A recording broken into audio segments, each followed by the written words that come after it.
দুষ্কৃতীদের হামলার মুখে কলকাতা হাইকোর্টের প্রাক্তন বিচারপতির পুত্রবধূ।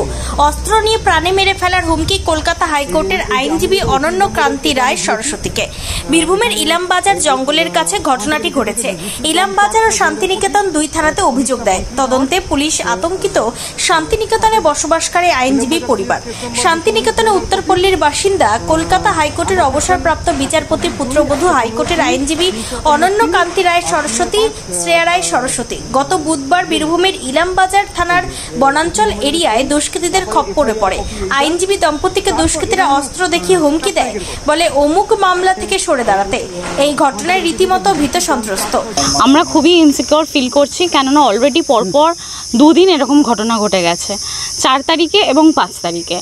আমাদের বাড়ির সামনে গেটে এসে একদিন বলে গেছে, আর একদিন 4 তারিখে আমরা ইলামবাজারে গেছিলাম। সেখানে কখন কোথায় যাব, কিভাবে কোন লোক ধাওয়া করবে, আমাদেরকে কিভাবে অ্যাটাক করবে, সত্যি আমরা প্রচন্ড ইনসিকিউর ফিল করি। জামা পড়েছিল, পরশুদিন সবুজ রঙের জামা পড়েছিল, মানে এর থেকে একটু হালকা কালারের সবুজ রঙের একটা জামা পড়েছিল।